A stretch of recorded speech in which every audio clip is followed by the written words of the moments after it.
À quel grand défi sera confronté le nouveau président?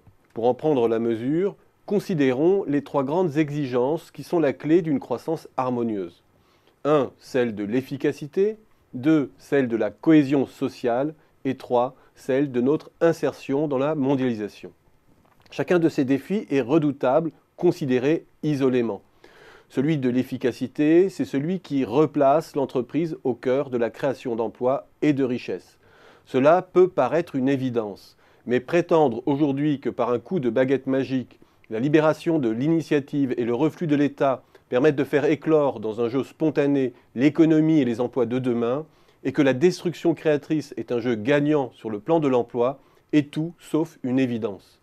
Le jeu de la main invisible et des algorithmes tout aussi invisibles semble plutôt faire éclore à ce jour une économie duale, avec pour spectre l'ubérisation, où si le travail ne disparaît peut-être pas, il voit son contenu et sa qualité s'appauvrir pour une proportion croissante de la population.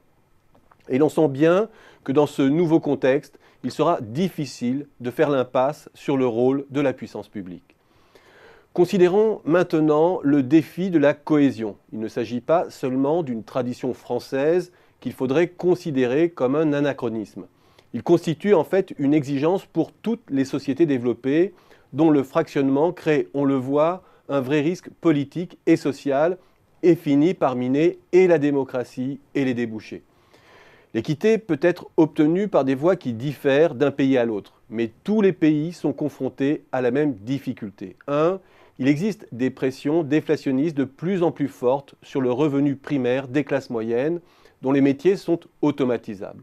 2. Il est de plus en plus difficile de faire de la redistribution verticale. La taxation des hauts patrimoines et des hauts revenus est problématique partout, tant les bases sont devenues mobiles et tant l'ingénierie fiscale permet d'éviter l'impôt en toute légalité en haut de la distribution. 3. Le recentrage de la fiscalité sur les bases non mobiles, autrement dit la consommation et l'immobilier, tente à pénaliser toujours plus la classe moyenne. Et 4. L'exigence de solidarité s'est enrichie d'une dimension intergénérationnelle évidente autour de la préservation de la planète. Bref, toutes nos sociétés sont confrontées à une exigence de redistribution et de responsabilité dont elles ne maîtrisent encore ni les leviers ni la gouvernance. Considérons maintenant le troisième enjeu, celui de notre insertion dans l'économie mondiale. Nos économies développées entrent à marche accélérée dans une nouvelle phase de la mondialisation, celle de la digitalisation, non nécessairement choisie. Les phases précédentes de la mondialisation contemporaine, qu'elles soient commerciales ou financières, avaient une dimension discrétionnaire évidente. Les accords de libre-échange et la libéralisation des marchés financiers ont joué un rôle décisif dans la transformation de nos économies. La mondialisation digitale, elle, est d'abord d'ordre fonctionnel. Elle modifie les conditions d'accès aux services sans que cela relève d'un choix délibéré. Et ce faisant, elle étend le champ de la concurrence à des pans entiers de l'économie tertiaire.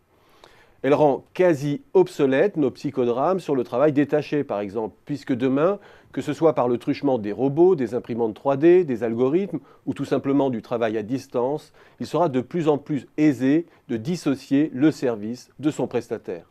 Autant dire que les pressions déflationnistes ne sont pas prêtes à s'apaiser, quel que soit l'activisme des banques centrales.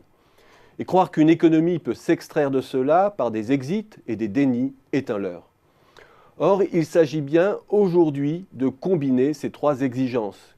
Il n'y a pas d'efficacité sans débouché, pas de débouché durable sans solidarité et responsabilité, et pas d'ancrage de l'activité sur le territoire sans prise en compte des nouvelles exigences de la mondialisation. Mais la vérité est qu'aujourd'hui, le triangle que nous venons de présenter demeure encore pour toutes les économies un triangle d'incompatibilité. Nul pays ne sait aujourd'hui marier ces trois exigences. Et ne nous laissons pas abuser par les mots. Certes, Emmanuel Macron a su s'emparer des mots-clés de notre trilogie avec sa référence danoise à la flexi-sécurité, avec son techno-optimisme sur le numérique. L'emballage est là. Mais le défi qui l'attendra, s'il accède au pouvoir, est autrement plus redoutable. Ce qui se jouera ne sera plus seulement d'ordre conceptuel. C'est à l'émergence d'un nouveau mode de régulation du capitalisme qu'il devra apporter sa pierre. Rien de moins. Sans solution préécrite, que, sans mauvais jeu de mots, il devra inventer en marchant.